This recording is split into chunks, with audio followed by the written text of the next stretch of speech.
Karakol mendiaren eta glasiarraren oinetan gaude, eta heldu eta aldi gutxira ekaitza etorri da.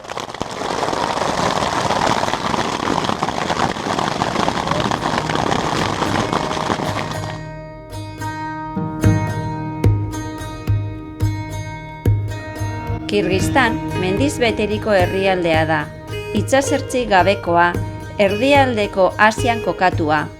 Mugak partekatzen ditu Kazakstanekin iparraldean, Txinarekin ekialdean, Tajikistanekin hegoaldean eta Uzbekistanekin mendebaldean. Kirgistan Tian Shan mendi garaietan dago, eta bere mendiri garaienek 6.000 metro baino gehiago hartzen dute. Lurralderen 80% baino gehiago, itsas mailatik 1.500 metrotara dago.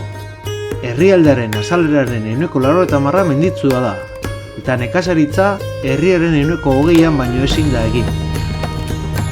Isikul lakua Tian Shaneko ipar-ekialdean Kirgistango aintzirarik handiena da, eta munduko bigarren mendi lakurik handiena Peruko Tikikaka aintziraren ondoren. Karakol Kirgistango hiri bada, Isikul lakuaren ekialdeko muturretik gertu, Txinako mugatik 150 kilometro ingurura. Tian Shan mendilerroaren iparraldean dago, eta mendi garaiez, ibar berdeez eta tontor elurtuez inguratuta dago. Ez da handia, ez da monumentala ere, nahiko simplea eta funtzionala da. Baina Tian Shan mendietara txangoak eta espedizioak egiteko oinarria da. Tian Shan mendikatea, ekialdetik mendebaldera hedatzen da, Xinjiangetik Txina, Kazakistan eta Kirgistango hegoaldeko mugatik igaroz, eta Pamir mendikateko mendien iparraldeari lotzen zaio azkenean. Ekialdetik mendebaldera 2.500 kilometro luze da, eta iparraldetik hegoaldera 100 kilometro zabal. Gure asmoa da, Altin Araxan bailara alpinoan barneratzea 20 kilometroz, 2.600 metroko larre eremuraino. Handik 4.700 metroko palatka tontorraren ikuspegi ederraz gozatu daiteke.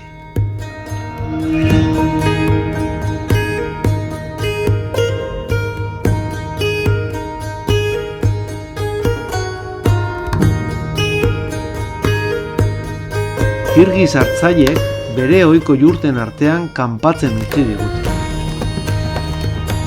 Ondoren, plana Alakol lepora igotzea zen, 3.920 metrotara, Karakol bailarara jaitsi eta Karakol mendiaren glasiarrearen oinetan kanpatu. Zoritxarrez, plan hori bertan bera utzi behar izan genuen, eguraldi oso txarra zegoelako, eta haize bortitza eta elurte handiak ekarri zituelako Alakol pasabidera, eta horretarako ez geunden prestatuta. Espertu eta... Superviventzia eta konbibentzia. Plan hau bertan bera utzi ondoren, erabaki dugu Karakol mendiaren glasiarrera joatea, Karakol haranean zehar hiritik hasita.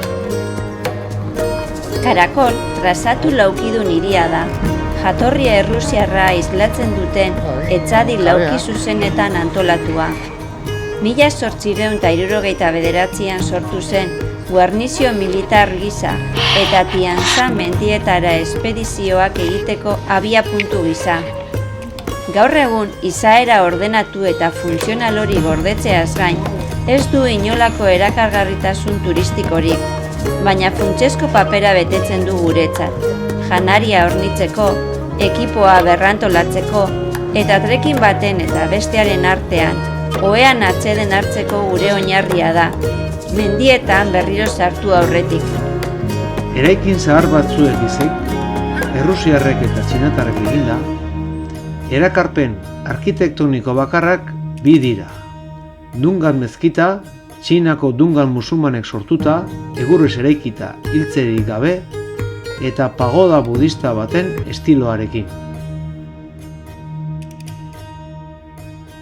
Eta Santísima Trinidad katedrala, 19. mendeko Eliza Ortodoxoaren adibide klasikoa, oraindik ere kristau ortodoxoen komunitatea biltzen duena.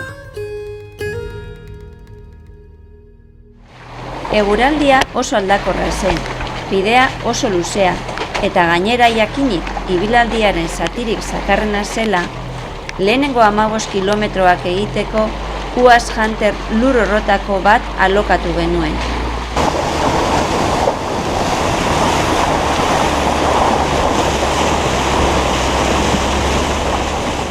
Ibilgailuak jurten kanpamentu honetan utzi gaitu, non hainbat mendi ibilbidek bat egiten duten. Handik iparralderantz hartu dugu, Karakol ibaiaren norabideari jarraitu.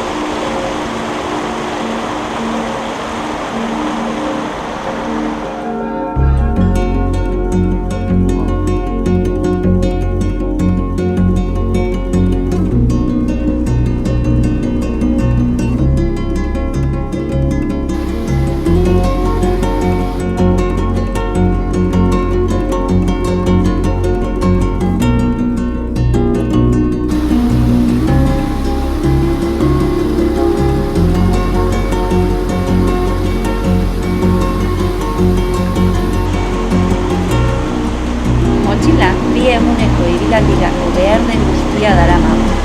Bakoitzak bere losakoa, negukoa, kamiseta termikoa, hotzerako txamarra lodia eta euritakoa. Gainerakoa pisuaren arabera banatuta. Garazik sukaldatzeko potoa darama. Usuek esterila puzgarriak, nik kanpintenda, eta Asierrek jatekoak eta sua. Une batean, Karakol mendiaren lehenengo biste izan dugu aurrean, ikuskizun ikaragarria, hunkigarria. Baina oraindik 7 kilometro falta zaizkigu kanpatu nahi dugun lekuraino. Bertan ikuspegi hobeak izango ditugulakoak. Hemendik aurrera lurrak ez du altuerarik hartzen eta belar atsegineko guneak zeharkatzen ditugu, baina nahiko putzutu.